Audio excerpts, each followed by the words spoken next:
What's going on, beautiful people? Welcome back to another episode of Respect the Game podcast. My name is Edward, named after a great man, that being my pops. Shout out to my mother and my grandmother for helping raise me too. Please make sure you go follow at EMAX Stats for all your up-to-date high school, pro, and collegiate sports coverage. We'll not disappoint. We'll keep you up to date on all that is going on in the sports world. Not at full strength tonight, but it is definitely for a good reason, man. Our brother Black Peace is celebrating his son's birthday. Henry, love you, nephew. Shout out to you, hen dog, man. Hope you had a blast. And I know you was out of school today with it being the election day. So I hope you turned up and had your good birthday, which I would assume you did. So yeah, man, shout out to our brother Black Peace, who not in the building. But we're gonna hold it down for him. And again, happy birthday, nephew, hen dog. Happy What is a birthday, bro. podcast without your brother? Um, Big Brother, Big Fish, Iron Man, Tony Stark, Shine Hard, Izzo, aka the way to your heart, way to your wallet. Let's go. Good morning, good afternoon, good evening, depending on where you are in the world. My name is Sedacious Xavier Miles, and on behalf of me and my crew, I just want to say thank you so much for rocking with us. That's forever and always. And I'm gonna just go ahead and flow in with it. You know what I'm saying? I just feel like I can just go ahead and just take this real quick, bro. Everybody, like, you know what I'm saying? If you feel like Dak saying that we suck. If y'all can see, it's not that big of a deal, bro. I mean, how long, you know what I'm saying, has he how long has he known that he probably sucked for real off the rip? You know what I'm saying? And we just kind of like caught, you know what I'm saying? He just got caught. You know what I mean? It just is what it is. I'm saying, like, any smart person knows and can see it, can look and see, yeah, we clearly suck, right? So if you think we don't suck, is where I think you're crazy, right? But the leader of the team getting caught saying that, you know what I'm saying, even on the sideline, you know what I'm saying? If you didn't get caught, it wouldn't be such a big spectacle if he didn't get caught. Because that's just really like locker room type talk. Like niggas say that all the time. You know what I mean? Like if you suck that year, you know what I'm saying? And I don't know no nigga for real that on in every part of his football career, he didn't play for a team that was developing. You know what I'm saying? Like from Pee Wee all the way to at least college. Because I don't know too many niggas that play pro. So yeah, so clearly we suck. Um, this ain't the Cowboys year, you know what I'm saying? And y'all know me, I'm not gonna be the one to make excuses about it. You know what I'm saying? I take it as it comes, pause. So yeah, have at it with that as you will. My counter to that for y'all is which was worse, Dak being seen on the sideline saying we fucking suck, or Anthony Richardson tapping out of the game? Which was No. more egregious, do y'all feel like? Well, Anthony. both of them were pretty disheartening, but I think it's more disheartening for because I'll give Anthony Richardson some grace. He's a rookie. He didn't really understand the magnitude of that. Yes, I'm Bro, not giving Dak old ass no grace, bro. are you serious? It's really not even. Why is this a segment, bro? The Cowboys fucking suck. We knew it. The whole world knew it. I'm not like, okay, you know, So the answer to the question, so the question was, which one is more egregious, bro? yeah.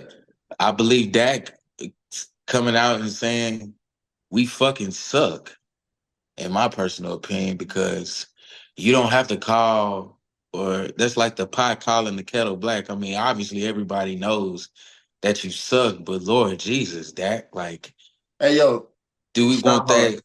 that? Okay, It's so this just so this is how I see it. This is how I see it. And indulge me. I would rather you stay right there with me in the fight with me, talking your ish, than to ever walk away from our battle together. The walking away from our battle together, that goes past different things than you talking ish on the sideline and everybody else who's not in the game. You know what I'm saying? Everybody's feeling that still on the sideline. But for you to bring yourself away from the battle, that's more egregious to me. In fairness to Anthony Richardson, he's thinking about it like, man, you know, I just ran around for about 30, 35 plus yards. I just threw a big defensive lineman off of me. Just like receivers call out after too long fade routes, 2 plays in a row, right? And they tap out just sub out one play. He's looking at it from a skill position perspective, I think, in my opinion, and looking at it like, okay. So it's enough. It's enough to pull away. I mean, I guess I'm not saying it's okay, but you asking me which one is more egregious. I think a rookie making an honest mistake because he was tired and just tapping himself out because he is kind of viewing himself as a skilled player in that regard, not as a quarterback. Real quick interjection. He's not a rookie now, even though I know, like, with the experience he has, you would think he's a rookie. But right, I know he's the second year, but technically, from a game perspective, he hasn't even played a full 17 yet, I believe. So, I'm speaking schematically from the standpoint of he hasn't played a full season yet. Theoretically speaking, his NFL tenure has not exceeded a rookie experience. Exactly, exceeded a rookie experience. It sounds like he get a pass. I did say that because he was a rookie. Man, Dak, you've been in the league almost 10 plus years, brother. You know that they ready to clip you and clip y'all at every wake and turn to get some type of bulletin board material for the next morning on the next segment of all football shows in America. Like, you know that. So from that standpoint, like, you know how to play the media. You know better to say, you know what I mean? Especially when the wheels is falling off. People looking for any other thing to grab onto to look at and be like, you know what? See, I know it. Nigga suck. His mentality ain't there. Like, he really just, like I said, he calling a spade a spade. I kind of respect it a little bit because they do fucking suck. Y'all do suck. But it's like, shit. We just paid your ass in the offseason. It's just a bad look, bro. We paid you all this money just for you to come out and be like, I ain't gonna lie, bro. We fucking, yeah, well, you got paid. So, Hey, and in no way am I trying to make this a bash the Cowboys situation. Oh no, bro! I'm not. He brought this upon himself. He wanted to dive right off into this. There's no way. Bro, nah, if I had to choose, it's like, Dak, you should know better, bro. I just feel like he should know better. Yeah, bro. I mean, honestly, if I can really lean on y'all one time, like, y'all know, like, I didn't have my woes with this nigga. You know what I'm saying? So, I'm not new to any of this. You know what I'm saying? Yeah, you used to the misery. Yeah. Right. So from your skewed perspective, it's almost like it's another walk in the park. Like, this isn't news. He's verbalizing what we all think. He's verbalizing what we all know to be true, right? So yeah, I get it, but just because you're used to losing doesn't make it right. Or doesn't make it less egregious, in my opinion. No, I mean, see, then we're talking about something different, and if we talk about that, because we're talking about the entire history of Dak Prescott and Anthony. No, I ain't talking about the history. I'm just talking about because that's the thing, like that the feeling of egregiousness that goes into right. But when we're talking about Dak Prescott, I would clearly lose because Dak Prescott himself is just egregious. I get you. You know what I'm saying? I feel you on that. I wouldn't even agree to that, bro, because it's a narrative that's going around. He's just like your boy Tony Romo. Whole bunch of regular season success, very little playoff success.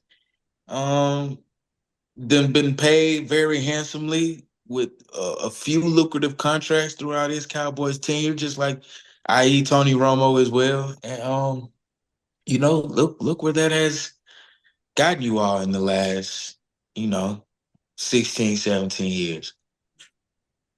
Yeah. I think Jerry thought Tony Romo would be his next. Yeah, I don't want to say that, but yeah, I think it's always political, always been marketing. Uh, and yeah, I mean, but you get to do that when you're a billionaire, I guess. You get to play with people's emotions for real. For real. I mean, like, From that other clip I heard with Jamie Foxx, sound like Jerry Jones probably like blend with a little. right. All that and all that Yo, talk and all that. And all that, right? That's a thing, This is bro. We got a this is the clip. guy, and this Booty is the face guy for we this. would have managing our football team. Look like that brother like playing with something else besides football. Oh I'll man. leave it there. Yo, man, keeping the conversation inside of the state of Texas, moving over to talk about our Houston Texans plagued with injuries right now. And with that, with us dealing with the injury, Stephon Diggs being out for the season, hoping that Nico Collins will make a swift return back to us. The Houston Texans Super Bowl chances, do you feel like it's over or under a 50% chance for us to reach the Super Bowl?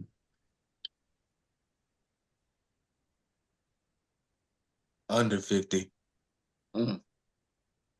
And I'm just being real. Yeah, that's a hard truth. I know. Injuries have ravaged us this year. It's really taking a toll on us on both sides of the ball. And at this point, it's looking, in my opinion, it's looking bleak. Penalties have literally riddled and spit on our entire season, right? Like it has just been a sore spot, a thorn in our side all season long. So with those two big things, I don't know if we'll be able to overcome the injuries in regards to percentage wise of having a great chance. Just looking at the other AFC teams and how they got better at the trade deadline, especially a team who probably didn't even need to get better from a record standpoint, going out and grabbing Deandre Hopkins. Um, in the Chiefs, that was just a move that kind of, I think, really moved the needle, in my opinion, in regards to, hey, we have enough to hang our hat to when we get to the playoffs, we're gonna be good. But I'm still holding out faith that if we get in there, we can, we can do a little something. But Let's call it check. that faith is a bit lower than 50%. That's fair. Right now, I believe Houston Texans first 9 games a record of 6-3. 8 games remaining. We have to play the Detroit Lions, the Dallas Cowboys, the Tennessee Titans, the Jacksonville Jaguars, Miami. And the next 3 games, I'm about to say Miami, Chiefs, Baltimore. Those are 3 games within a 10-game span that we have to play at the end of the season. Week 15, Miami. Week 16, Kansas City. Week 17, Baltimore. And we finish the season off having to play against the Titans again. I agree with you, Izzo. When I was thinking about the question today, I was just like, honestly, half the battle to even get to the Super Bowl is being healthy. And if they ain't healthy, like they've already lost half the battle. So maybe this second half of the season, we could see CJ Stroud turn into Superman with using the weapons he got. Hopefully, Nico could come. It's a hamstring injury. Those obviously, could be very sensitive type injuries. So In the great words of No Cap, trying to heal up, a nigga feel like Tyreek. killers behind me while I'm chasing my dreams. Oh Lord. Like Yeah. so yeah, man. It's below 50%, but if we can get healthy and get our rhythm back, because essentially, I don't know if y'all would agree with this. Let me know if you don't. I feel like now that Stephon Diggs is out for the season, we are now back to the team that we were last year in terms of like our offensive weapons, minus what you call it, our running back now that we got. Mixon. Yeah, Mixon. I like third, fourth year Mechie. I think we are incubated enough to withstand the blow once Nico comes back. I really think our offense took a huge hit when Brevin Jordan went down with ACL earlier in the year. Somebody who I thought should have been starting at tight end. Dalton Schultz has been shaky at best since he got here, even in the historic playoff run the Texans had last year. Too many drop passes, in my opinion. Not nearly as explosive as Brevin Jordan. At this point, I feel like Dalton could be a good mentor, but my little 2 cents on that. But man, it's gonna be tough without those initial horses we had in the stable. But I'm just giving us the old heave ho, if you will, right? The puncher's chance, if you will. Exactly. Yeah, you mentioned it a little bit, Izzo, talking about the Chiefs getting better. They are currently undefeated in the season right now. Twofold question as we talk about them. First question is, do you feel like the Kansas City Chiefs could finish this season undefeated? And before y'all give me your answers, their remaining schedule is Denver, Buffalo, Carolina, Las Vegas, Los Angeles Chargers, Cleveland Browns, Houston Texans, Pittsburgh Steelers, and Denver. Bro, they're going to win out. They're going to go undefeated. Bro, if they go undefeated and three-peat, Patrick Mahomes is the best quarterback I think Buffalo going to be the... I'm on record saying it, by the way. Say it again for the edit. If Patrick Mahomes goes undefeated this year and he completes the three-peat, he will be the best quarterback to live in NFL history. Thank you for coming to my TED Talk.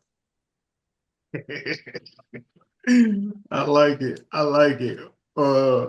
Follow-up Dash is what you were saying, bro. I forgot because my retort to Isaac is, bro, nobody would disagree with you. Yeah. I'm like, did I break news? Right. It's like not breaking news. It's like I feel like you ain't said no lies at all. No. Tom Brady, who? You know what I'm saying? I'll feel you. But nah, man. Again for the listeners, Chiefs right now, 8-0. They're 8-0, and their remaining schedule is the Denver Broncos, at Buffalo Bills, at the Carolina Panthers, the Las Vegas Raiders, Los Angeles Chargers, at the Cleveland Browns, Houston Texans, at Pittsburgh, and again at Denver. I'm not sure, but they may probably arguably like second half of the season probably had the easiest strength of schedule. Yes, because their first half was brutal. Yeah, they're definitely. Y'all think so, but y'all think Buffalo? Y'all think they're gonna wipe Buffalo? Because I think Buffalo is gonna be the only team that possibly may. You do know who Buffalo number one. You know Buffalo got Amari is. Cooper now. You were all right. Right. I was just saying. Right on time. The guy you said who's not a you remember that? Surely a team with Amari Cooper isn't about to beat Patrick Mahomes. Right? Because he's not a number one guy. He isn't shit. we got you, Dacius. We got you. Got you, nigga. Not Buffalo. Nigga said, you got me. I'm like, I don't know what y'all talking about. Oh, this nigga. What's that? Be my stuff, man. You know what? I apologize. Can I take this time right now? You know what I'm saying? Before somebody lashes out at me like they did to Darnell. I'm gonna take calling this man soft back. I didn't mean him like he's soft. I don't know the man's character. You didn't mean soft like baby shit. You meant like in a football sense. Like, thank you. You know what I'm saying? I'm just like, yo, well, of course, I watch him play football and I don't see. We don't know this nigga personally, so I would hope we were calling him soft as in like he couldn't get it in a street fight or something. Like, I'm pretty sure he could hold his own. But yeah. The guy was known as a route technician, so I'm not one of the ilk to call Amari Cooper that. I actually had a little more respect for him than that. And due to that, I think I'd have some credence saying potentially maybe Buffalo due to how they played them in the past. But, you know, I don't, just me being of sound mind and sound body and sound belief, I can't say that with them having Keon Coleman on the outside and the great, you know, I don't know, man. I don't believe in that offensive enough. I just don't. I don't think they'll have enough. Hey, I'll tell you this: if Buffalo win and Amari Cooper have good production that game, y'all can scold me that next podcast. I promise. Y'all can have. Y'all. No, you got to buy a Amari Cooper jersey and come on here and wear it. Hey, that would be great content. I'll eventually get it done. Go find the Amari Cooper jersey, bro. You can say they sell those. It'll be hard to find, but you can do it. I mean, you have to get it customized from NFLshop.com. Talk about that. You actually go look for it on the teams. Damn. They ain't even got it as a feature where you can just get it. You know what I'm saying? Like a Micah Parsons jersey. And Patrick Mahomes. What's a random jersey that'd be cool to get though? Like nobody, like, you know what I'm saying? Like just I don't know, trendy-ish. Maybe what's the guy name? What's the fella's name? Brent Aubrey? Or whatever. What's y'all kicker name? You talking about the kicker? Yeah, what's his name? Brandon Aubrey. Yeah. He like y'all leading scorer this year. Go get his jersey. Right, that shit funny. I mean, kickers typically more times than not do lead the team in scoring. Traditionally speaking, unless you have just a historic offensive year and you're just blowing that out the water, but that makes shout out to I'm trying to figure out how Justin Herbert jersey, something like that, like a some with a dope colorway. Or like the Broncos, some type of Broncos jersey. Yeah, I like Caleb Williams jersey might be icy. I like that. I like the Houston Oilers colorway with the Houston Cougars that they had. Oh yeah, that was live. The basketball team or the football team? I think it was the football team, if I'm not mistaken. Okay. Still sticking with the Chiefs, man. DeAndre Hopkins posted on his story on his social picture of Brady and Randy Moss, insinuating that that's him and Patrick Mahomes. Had a great ass game for Monday Night Football just recently. Took it fantasy the other night, bro. I'm really mad I second guessed that. As iconic as that picture as D-Hop posted, I'll mind everyone. The Patriots actually did not win the Super Bowl that year. They did go undefeated in the regular season. As we have these conversations about them winning out. I would hate for that to be the overshadowing thing that haunts and looms over them throughout the season, and then them actually losing in the Super Bowl. People are going to come back and bookmark that. Man. It don't mean a thing. It's not happening. I ain't got that ring. It's not happening, bro. It's not happening. I'm saying it. Bro, you just called it, bro. We keeping it like that. We keeping it what you said, and you called it right here. Respect the Game podcast. They go undefeated. Super Bowl, greatest Greatest quarterback ever. That's what's happening. That's what's going to happen. They're not going to do whatever it is that them other folk did. Real quick. Like it's arguably, well, not even arguably, DeAndre Hopkins breakout game, 8 catches, 86 yards for 2 touchdowns. Patrick Mahomes said in the press conference or the post-game conference, hey, I was seeing it on film. He was open. He had guys beat in a one-on-one matchup. And that's something I knew coming into this game. I had to do a better job of getting him the ball, paraphrasing. Um, with D Hop again, 8 catches, 86 yards, two touchdowns.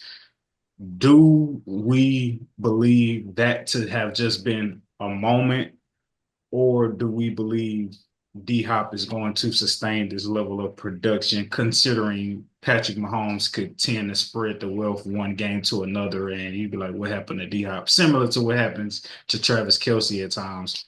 But with D Hop's breakout performance on Monday Night Football, do we think this production will be continuous, or will it be spotty? Sustained. I'll take sustained for 200, please.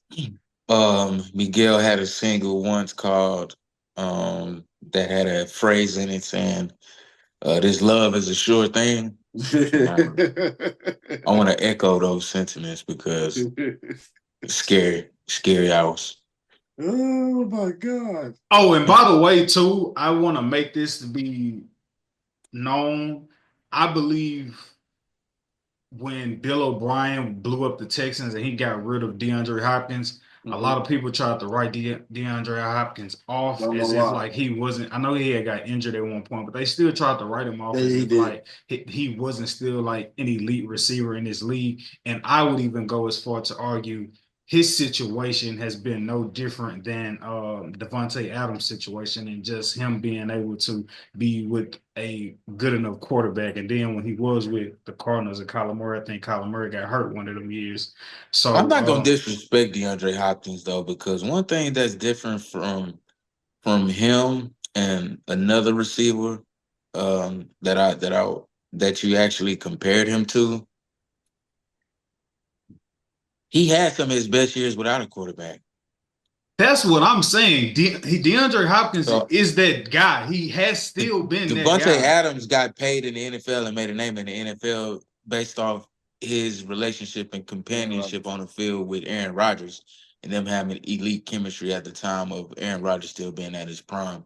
I hate that they beat the Texans. I think if we're healthy, I think we win that handedly win that game. Absolutely. I hate that we lost to him as well. Golly, and got Aaron Rodgers feeling like they done got their swagger back, beating us. And I'm like, dude, I can't wait for y'all to lose again and they be all on y'all like Shaq on boo-boo. Yeah, back to reality.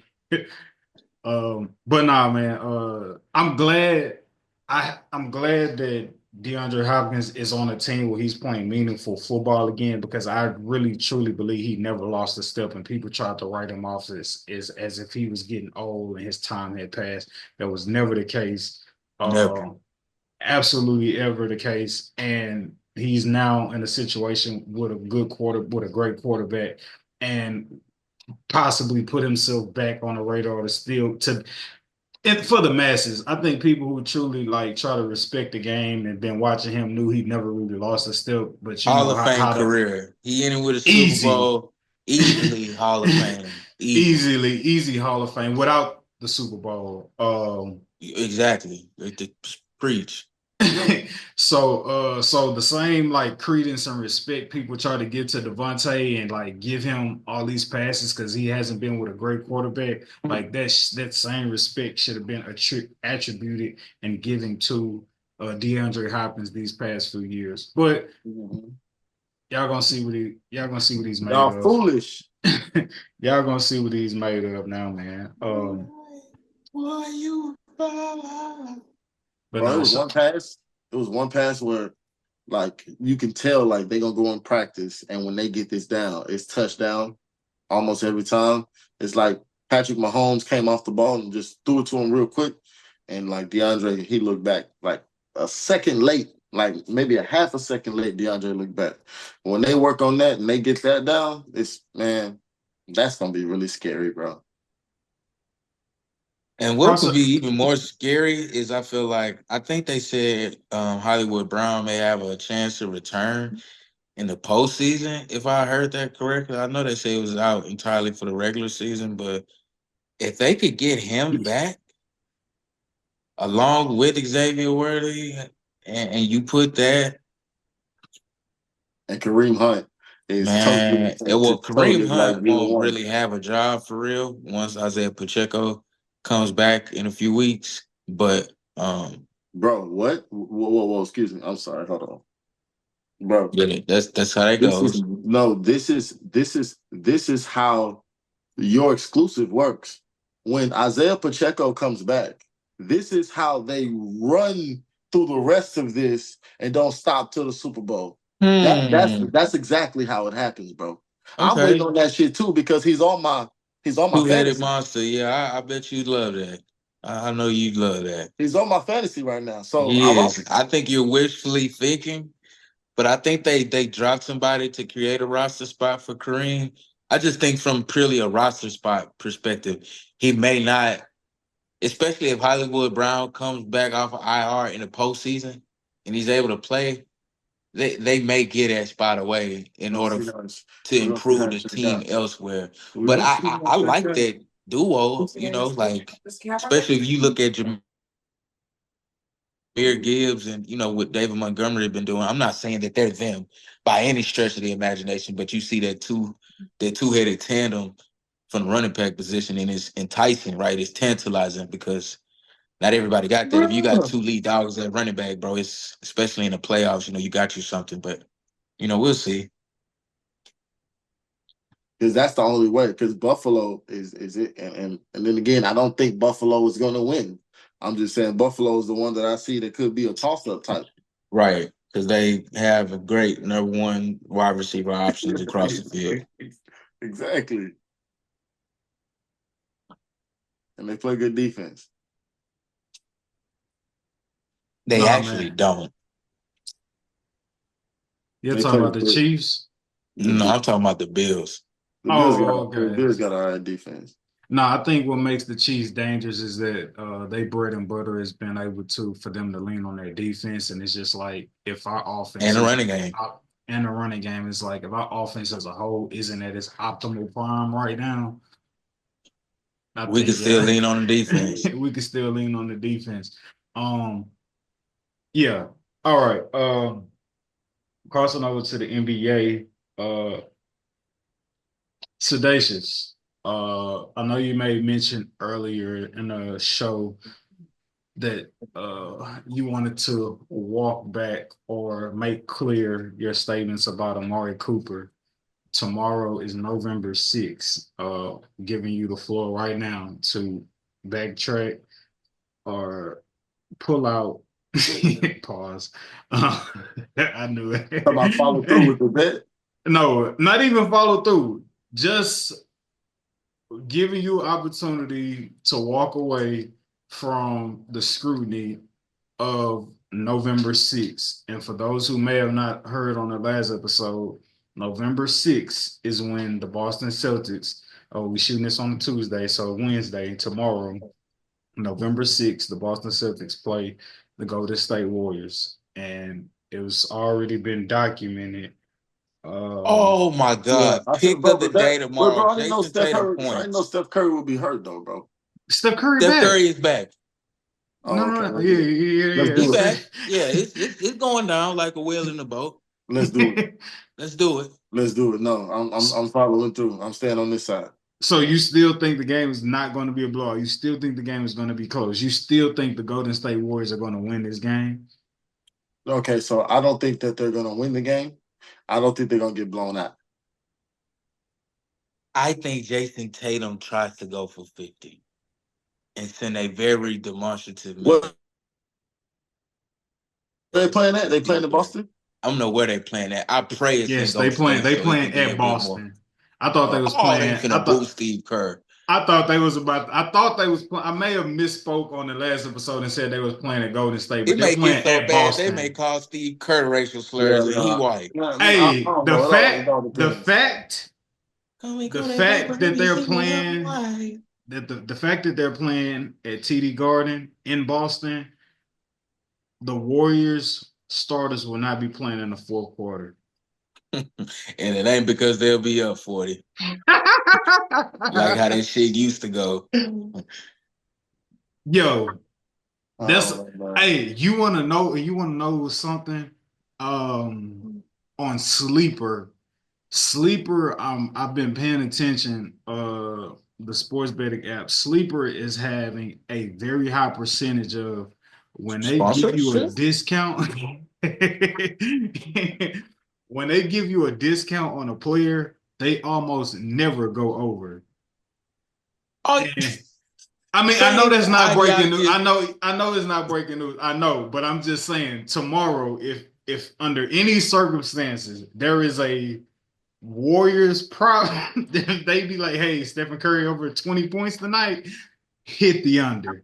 Hey, whatever Tatum alternate prop is for points, just hit the over and just live with the results. Yeah. Just live with the results, because if you don't, I'm gonna talk shit and be like, you ain't got that dog in you. You ain't Kobe. You ain't that. You know. Okay, I'm glad you said that, because that segues into what I wanted to talk about. What I said I want to talk about before, because I'm on record of being on the quote unquote Jason Tatum bandwagon, right? But that's exactly what it is that I'm still missing when it comes from him. I still don't see the killer instinct that it is that he says that he possesses. So until I see that, I'm still skeptical as to whose team this really is, who's really the real dog, XYZ. I'm gonna just play this real quick after you said that.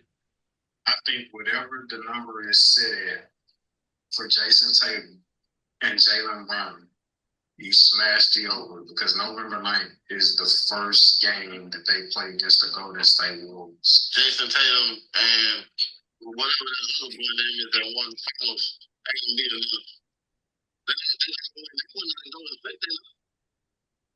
I'll talk too loud. They'll still be on the Golden State Warriors being the game. Jason Tatum coming in there and busting their heads.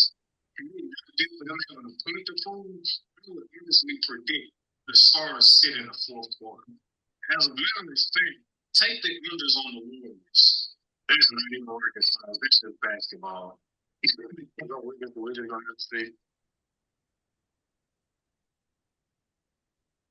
I can't wait for tomorrow. I'm probably gonna double down. I just need to pick which under I'm gonna take. Oh, I like it. Well, Boston has been letting guards kind of get off, so I see Drew Holiday getting cooked by Curry. As I've told y'all, so let me get this off too. So I think we can find clips of it, but over the last couple years, I've definitely said that Drew Holiday has been getting exposed as an individual one-on-one defender. Just go look at whenever they play the Atlanta Hawks with a young superstar point guard as Trae Young. Go look at when they play the Bucks. Again, superstar point guard Damian Lillard. Just look at anybody who has a superstar guard and just go see how they go get off against Boston. That is a trend that you're going to see within the 2024-2025 regular season. And that is because, ladies and gentlemen, Drew Holiday is no longer him defensively for an entire spurt of a game. Age has caught up with him. He's a two-time champion. Yes, he'll be, regarded as one of the best perimeter defenders, one of the best individual defenders that, we've had in this generation at the guard position. So this ain't a disrespect Drew Holiday campaign, but this is just to shed light on bro getting a little older, and he been getting exposed. So don't be surprised if Curry, walk out of there with 30, like a cool 30, not like even like I'm gunning for a 30. But they still gonna lose though. Let me say that definitively. The Warriors will still lose, but guards have been able to, do their worst or their best rather depending on what generation he was born in, if you're a millennial or a Gen Z, he's been Ver- able to get right. Let's begin in this versus basketball early in the season, right? versus hold on, Daisy, real quick. Versus the Boston Celtics, starting point guards, LaMelo Ball, 33 points, Damian Lillard, 33 points, Jaden Ivey, 26, Jordan Poole, 26, Jalen Brunson, 22. That was a blowout. Cade Cunningham, 21. Those are all the guards who scored over, obviously, the ball dominant, your number one point guards who scored And if you over heard those superstar names, 30 easy. Easy.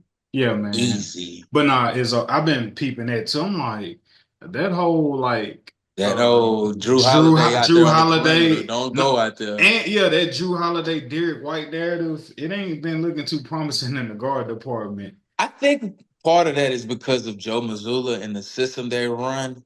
He's not more so predicating or prioritizing defense as much as he's prioritizing fluidity on offense, getting up a lot of threes because he has the players that can do so, right? Playing the analytics game, which Brad Stevens loves, especially from a front office exec personnel standpoint. So just off that alone, right, you got to just take into account everything that comes with that. Yeah, man.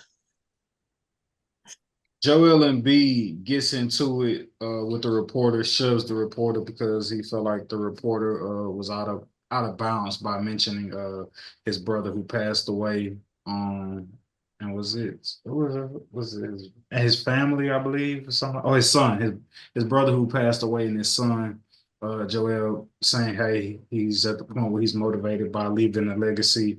With how he plays the game and, making his brother who passed away as well as his son proud. And the reporter made mention of that in an article and also talked about how, it's kind of difficult for Joel Embiid to leave a lasting or memorable legacy for those who he loves if he's not on the court. And so dude found his way in the back of in the locker room, and Joel Embiid seen him and like shoved him Pissed his ass up.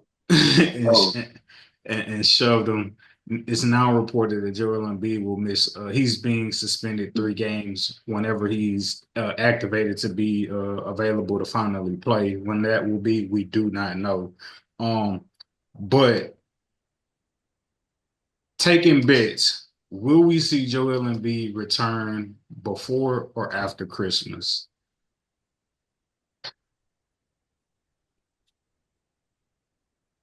Hmm. I mean, I'm indifferent, bro. I'm going to go before.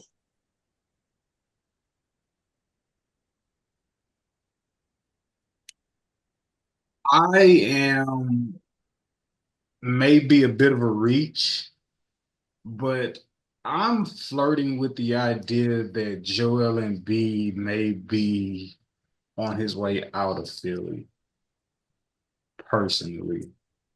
Right. That'd be the next best thing to do for him. To go where, though? I don't know right now, personally. I just don't believe he's Where like, would you like to see him go? I don't know where Joel Embiid would He can come to my fit. Rockets. We can put him right alongside Alpy. Because I'm so sick of Jabari Smith Jr. giving me 17 boards one game and 4 the next. I ain't gonna lie, that actually ain't a bad idea. I mean, but you do got Jalen Green, so everybody got to get touches.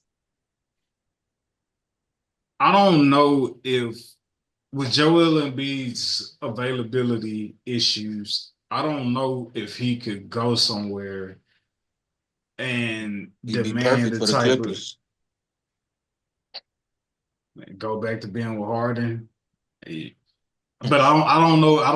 I mean, they that pay money people will over there work. to miss games, so I'm just saying I think he'll be perfect for that. And they, I would think that it would work contractually. That's not a bad one. It's up to the Clips. Probably have to trade. Maybe you trade Zubac, or who knows? Maybe I don't know. But Zubac for Joel Embiid is crazy. I don't know I don't know what picks go into that. You know what I'm saying? You talking about But picks, man. You might have thrown your soul or something. That's crazy. but nah, but like but how Joel Embiid has been talking with the media and then getting into it with Buddy and then like the not playing back. But that's also another thing too. Like he talking about I may never play back to backs. Like the value on him may not be as high when you factoring in injury and his availability. So you may be able to steal him away from somebody for not as much. I ain't saying you just to I don't like want rob to. nobody blind, but I don't want to hear you tell me you not playing back to backs no more. When Shit. I just, man, when you already don't play them hoes and you under the age of 30, yeah. I do not want. This brother over here is dying. Yeah, I don't know what I happened. don't even know. I missed it. But nah, bro, just hearing him say that, dog, just surely from a trade value perspective, that will drive the value down. Because I'm like, well, how available is he going to be? We're not even really willing to throw in this player or these type of caliber players, just due to the history and the ongoing, whatever. You know how the negotiation tactics of business go when you come against the trade deadline or when you're in free agency or whatever the case may be. It'll be interesting to see. And Paul George, how about him, right? Just stealing money. As you could see the other night, missed a game winner against the Suns. Paul George in playoff perennial form already.